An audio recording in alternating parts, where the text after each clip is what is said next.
Triple S C पेट को लेकर ये लास्ट क्लास होगी जो प्रीवियस क्वेश्चंस को हम देख रहे हैं। तो अगर आप पहले क्लासेस अब नहीं देखे हैं तो प्लेलिस्ट में जाके आप सारे क्लासेस जो हैं वो कंटिन्यू देख सकते हैं। सारे क्लास जो हैं वन बाय वन आपके लिए वहां अपलोड किए गए हैं। तो चलिए शुरुआत करते हैं अपने लास्ट क्लास की। 76 नंबर का प्रश्न क्या कह रहा है कि वह विश्व प्रसिद्ध जो खजुराहो है, खजुराहो मूर्ति कलाएं स्थित है कहाँ है? महाराष्ट्र में, उड़ीसा में, मध्य प्रदेश में, गुजरात में। तो कहाँ स्थित है? तो मध्य प्रदेश में। खजुराहो जो मूर्ति कला है वो कहाँ स्थित है? मूर्ति कला वो मध्य प्रदेश में स्थित है। और इसके जो मूर्ति कला है किनके समय में मतलब अपने चरम पे थी? तो ये चंदेल वंश के शासकों से है। ठीक है, चंदेल वंश, याद रखिएगा, चंदेल वंश, नोट कर लीजिएगा, चंदेल वंश। अगले क्वेश्चन पे देखेंगे, 77 नंबर क्वेश्चन है। और मैं बता दूं कि ये क्लास जो है आपका ये 24 अगस्त 2021 सेकंड पाली का है। और जो भी लोग चैनल पे नए हो या पहली बार आए हो वो चैनल को सब्सक्राइब कर लें, साथ ही बेल आइकन प्रेस कर लें। और इसके बाद भी अन्य क्लासेस जो हैं वो कंटिन्यू रहेंगे। क्षेत्रफल की दृष्टि से भारत का निम्न में से कौन सा राज्य सबसे छोटा है? तो मिजोरम, मेघालय, गोवा, सिक्किम। तो गोवा जो है वो क्षेत्रफल के आधार पे छोटा है। क्या है? क्षेत्रफल के आधार पर छोटा है। बाकी घनत्व की बात करेंगे तो घनत्व में ये छोटा नहीं है। भारत का सबसे छोटा राज्य जो क्षेत्र के आधार पर वो गोवा है। वही जनसंख्या के आधार पर सबसे छोटा राज्य सिक्किम है। अगर जनसंख्या की बात करें तो जब भी जनसंख्या की सबसे छोटा राज्य आएगा तो सिक्किम हो जाएगा। अगला क्वेश्चन बात करेंगे 78 नंबर का। क्या कह रहा है कि निम्न में से कौन सी एक हरित गृह गैस नहीं है? हरित गृह गैस नहीं है तो ए है क्लोरोफ्लोरोकार्बन CFC, और बी है कार्बन डाइऑक्साइड, सी है नाइट्रोजन, और डी है मीथेन। तो कौन सा नहीं है? नाइट्रोजन जो है वो हरित गैस नहीं है। क्या नहीं है? नाइट्रोजन जो है हरित गैस नहीं है। अगले क्वेश्चन की बात करेंगे। अगला क्वेश्चन देखिए 79 नंबर का जो है, अर्जुन पुरस्कार किस लिए दिए जाते हैं? अर्जुन पुरस्कार जो हैं वो किस लिए दिए जाते हैं इसको आप सभी को बताना है। तो ए है विशिष्ट समाज सेवाओं के लिए, बी है खेल के क्षेत्र में उत्कृष्ट प्रदर्शन के लिए, और सी है युद्ध में वीरता के लिए, और डी है आपातकालीन स्थिति में विशिष्ट सेवा के लिए। तो खेल के क्षेत्र में उत्कृष्ट प्रदर्शन के लिए अर्जुन पुरस्कार दिया जाता है। अर्जुन पुरस्कार खेल के क्षेत्र में उत्कृष्ट प्रदर्शन के लिए दिया जाता है। अगला प्रश्न देखिए 80 नंबर का। क्या कह रहा है कि प्रसिद्ध नवकालेवारा नवकालेवारा उत्सव इनमें से किस राज्य से संबंध है? तो ए है उड़ीसा, बी है राजस्थान, डी है केरल, और सी है बिहार। तो किससे संबंध है? तो जो उड़ीसा है ये इससे संबंध रखता है, इस नवकालेवारा उत्सव से। याद रखिएगा ये जो है ये जगन्नाथ मंदिर से जुड़ा जो है प्राचीन उत्सव है। क्या है? जगन्नाथ मंदिर से जुड़ा जो है प्राचीन उत्सव है जगन्नाथ। जो जगन्नाथ मंदिर है उड़ीसा में उससे रिलेटेड ये उत्सव मनाया जाता है। तो चलिए अगले प्रश्न पे चलते हैं। अगला प्रश्न देखिए आपका 84 नंबर का प्रश्न है। क्या कह रहा है? कह रहा है कि गौतम बुद्ध को ज्ञान जो है वो किस नदी के तट पर प्राप्त हुआ था? किस नदी के तट पर प्राप्त हुआ था? इसका आंसर आप सभी करना है। तो गंगा है, गंडक है, पुनपुन है, या निरंजना है? तो निरंजना नदी के किनारे जो है तट पर जो है इनको ज्ञान प्राप्त हुआ था। निरंजना नदी लिखिएगा।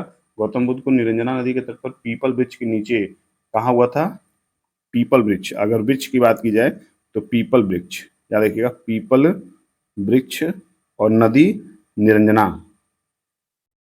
इन्होंने ज्ञान प्राप्ति के पश्चात सर्वप्रथम ऋषिपतन में 5 ब्राह्मण सन्यासियों को ज्ञान प्रदान किया था, जिससे बौद्ध ग्रंथों में धर्म चक्र प्रवर्तन कहा गया है। धर्म चक्र प्रवर्तन कहा गया किसको? जो इन्होंने 5 ब्राह्मण सन्यासियों को जो ज्ञान प्रदान किया था उसी को। अब बात करेंगे 85 नंबर प्रश्न का। तो देखिए क्या कर रहा है कि हर्षवर्धन के शासनकाल के दौरान निम्नलिखित में से कौन सी नई राजधानी थी जो थानेसर से स्थानांतरित हुई थी? तो कन्नौज, पाटलिपुत्र, मगध, या कुरुक्षेत्र। तो कन्नौज जो थी वो थानेसर से स्थानांतरित हुई थी, यानी कि हर्षवर्धन के शासनकाल के दौरान कन्नौज नई राजधानी बनाई गई जो थानेसर से स्थानांतरित हुई थी। 86 नंबर का प्रश्न देखिए। कह रहा है कि निम्नलिखित में से किस सेना की ताकत छापामार यानी कि गुरिल्ला रणनीति थी तो मराठाओं की थी। किसकी थी? मराठाओं की थी। ये छुप के वार करते थे। गुरिल्ला जो रणनीति थी ये सबसे पहले लाने वाले जो हैं ये मराठा ही थे। तो मराठा सेना की जो ताकत थी उसे छापामार यानी गुरिल्ला रणनीति भी कहते थे। और शिवाजी छापामार रणनीति में माहिर थे। कौन? जो मराठा शासक थे शिवाजी, वो इस रणनीति में माहिर खिलाड़ी थे। 87वें प्रश्न की बात करें तो दिया है कि हड़प्पा हड़प्पा सभ्यता के दौरान डांसिंग गर्ल यानी कि नर्तकी की कांस्य से प्रतिमा बनाने के लिए डैश तकनीक का इस्तेमाल किया गया था। किस तकनीक का? तो पत्थर की नक्काशी या हाथी दांत नक्काशी या लकड़ी की नक्काशी या मोम लोपी ढलाई, जिसको कास्टिंग भी कहते हैं। यही सही आपका ऑप्शन है। मोम लोपी ढलाई जो है, जो कास्टिंग है, यानी कि हड़प्पा सभ्यता के दौरान जो डांसिंग गर्ल थी, जिसको नर्तकी के नाम जानते हैं, जो प्रतिमा थी उसकी कांस्य की, वो मोम लोपी ढलाई यानी कि लॉस्ट वैक्स कास्टिंग तकनीक का इस्तेमाल किया गया था उसको बनाने में। 88 नंबर प्रश्न क्या कह रहा है? कह रहा है कि पूर्ण स्वराज की मांग करने वाले प्रथम कार्यकर्ता का नाम लिखिए। फर्स्ट है मकबूल अहमद आजादी, बी है बिपिन चंद्र पाल, सी है बाल गंगाधर तिलक और डी है हसरत मोहानी। तो क्या सही हो जाएगा? जो हसरत मोहानी है वो एकदम राइट ऑप्शन है आपका, इसको टिक करिए। वर्ष 1921 में, क्या वर्ष 1921 में पूर्ण स्वराज की मांग सर्वप्रथम मौलाना हसरत मोहानी ने की थी। किसने की थी? तो सर्वप्रथम मौलाना हसरत मोहानी ने की थी। कब किया था? तो 1921 में किया था, इसको याद रख लीजिएगा। 89 नंबर का प्रश्न है और देखिए ये इस क्लास का लास्ट क्वेश्चन है।